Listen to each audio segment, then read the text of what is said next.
To show you how to fill out my free monthly budget template.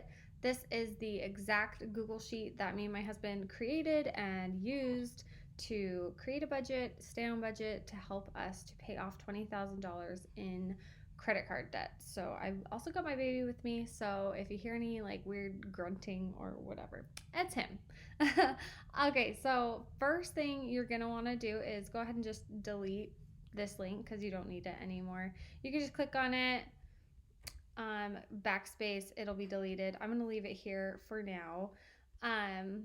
So then you're going to fill in all of your information. Obviously right here is your fixed monthly, where we tracked our fixed monthly expenses, and then each of these other sections are for the variable expenses, different categories and whatnot, along with other, which was just if we happen to spend or receive any other money, it would go here. And then this is our debt slash savings goal, how much we had planned, obviously budgeted in this sheet to put away every month. And then this was extra money that we had received would go over here. Our total income here, total budgeted, extra everything.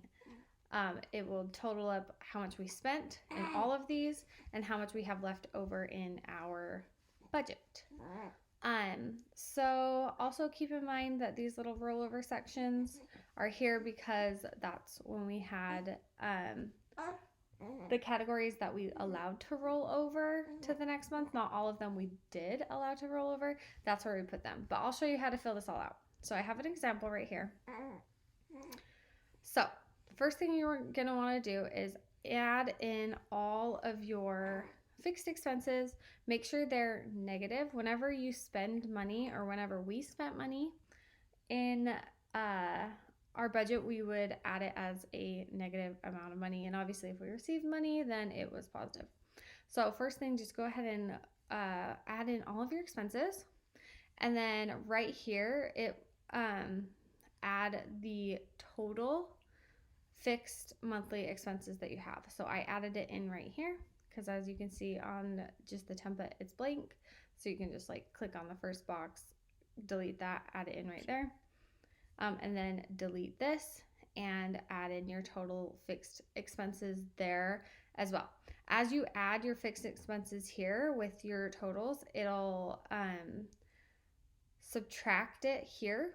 So once all of your fixed expenses are in here, it will take this total, all of these total numbers, add them together, subtract it from this total that you have here. So you want this number to be 0. If it's not 0, then that means that you have missed something here. And so you just need to add them all up together, make sure you're adding everything. And the only reason I did that was because sometimes I would add fixed expenses, like if we did start a different subscription and then I'd forget to add it to the total, then that messes up my total budget. So this just keeps me straight. Okay, so that's it for fixed expenses. Next, we've got a section here, which is our current total. And this is starting total, which we'd reset every month. And then we have our dates. So date is pretty self-explanatory. Whenever we spent money, we would add the date here, the expense, how much it was. And if we spent more than one thing in one day, we would just put it right below it. And then the next time we spent money, we would add it under that section. So that's why some of them only have one space for one date and some of them have multiple spaces for this one date. That way there's just enough room for everything. So with your variable expenses, you're going to start by adding in your different categories. For us, when we made our super strict budget, it looked something like this. We only allowed ourselves gas, groceries, a house budget, which included all of our replenishables, things like diapers and wipes, even like shampoo and deodorant, that kind of stuff that we were always going to buy was just always included in our house budget for us. And then we thought it was really important for us to have a date night. It was just really strict though, only $20 a week. Also keep in mind that these were monthly expenses for us, while the rest of our variable expenses were weekly. We decided to give it to ourselves weekly, and these weekly expenses are also allowed to roll over, which is what we had decided, whereas these ones did not roll over. So throw in all of your variable expense categories. We gave ourselves $200 a month for gas, $400 a month for groceries, $100 a month for our house budget, $20 weekly, so $80 a month for date night, $10 a week for each of us, me, my husband, and our sons. Only had $10 a week of just for fun spending money, which was obviously $40 a month. So since these categories we allowed to roll over, we also added in this section, which included how much we were rolling over from the next month. So once you have put in all of your categories, don't forget to do the same thing you did with your fixed expenses, is add your total right here. Just click this one, change it, and then also add it here. This is your starting total. So for the month, we would always start with $200. So this number always just went over here. This number here. This number here. This number here, obviously, that was wrong. There we go. Now it's there. So we would always start with this, even if it had rollover. Just leave this as this, because this will be added together. So this goes here, this goes here, this goes here. 0, obviously, because we don't plan to spend anything else. It's just in case we did. This was our extra debt payments that we had planned into our budget. So it's still in the budget. This number goes here. And then also put your total income here, how much you've totally budgeted for. So if you added all of these numbers together, you would get the $2,000. So all of these together, total budgeted out money for us was all of our income. In case we did ever receive extra money, like for this month, we included an inheritance, and I received money from people for my birthday. We added those in here. This is the total of the rollovers from the past month. So this plus all of these get added into the money earned and the money spent, so that we know exactly how much money we're spending, and if we're actually going over budget, if we're in our budget, all that kind of stuff. Because we obviously spent more than $2,000, but that's because we received this extra money that we allowed ourselves to spend. So yeah, as you spend money, simply add the date, what the charge is, so that you remember what it is, and subtract exactly how much money down to the cent you spent.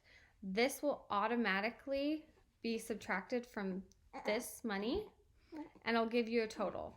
So all of this, everything we spent on gas was totaled up and ended up being $200.59, which is over budget, which is why this is negative.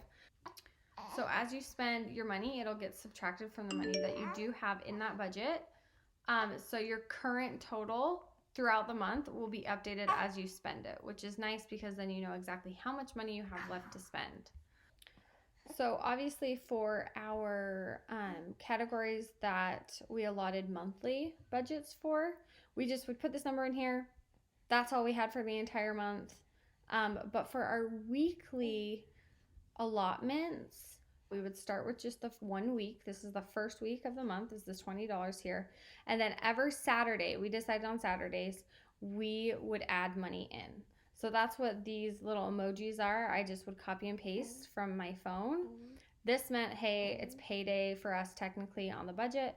We would add in money, our weekly allotment, every Saturday. And that is how we did our weekly allotment. So we knew exactly how much we had left each and every week. And then this total does the same. It's the current total. So it'll add all these things together and tell you how much money you had left.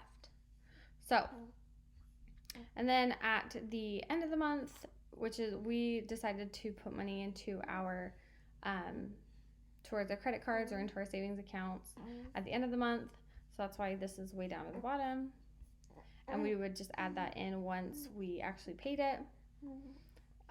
This automatically calculates from the other rollover sections how much we brought over from the last month's rollover.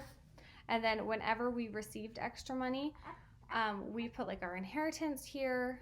But if I received money, my birthday money, I added that directly into my account so I could spend it, which we decided was okay. But it's also here so that it's counted towards total money spent, not saying, oh wow, we went way over budget. So this number will be automatically calculated based on everything you put in here. So this is total money that we added to the budget, these ones, or that we received. And then this number is automatically calculated based on this money and this money that we have budgeted. This will be automatically calculated as you put money in. It'll keep track of your total spend. And then it'll take this number minus this number and give you whatever you had left over. So for us, we decided to put any extra money we had. Obviously, we use these ones, but if we ever just went under our budget or received money that we decided we were not allowed to spend right then, we would take all this leftover, and at the end of the month or the first of the next month, we would take that and deposit it right towards our credit cards or into our savings account. So that's how we were able to stay on our budget, and it was super easy for us because Google Sheets was available on our phones or on our computers. We always knew how much money we had left. We could just put things in right when we were at the store spending the money, or the restaurants or whatever, and we could, or if we wanted to know how much money we had left in our budgets for certain things, we could do a quick look. So this is just the budgeting worksheet that we used, and I hope it's helpful to you.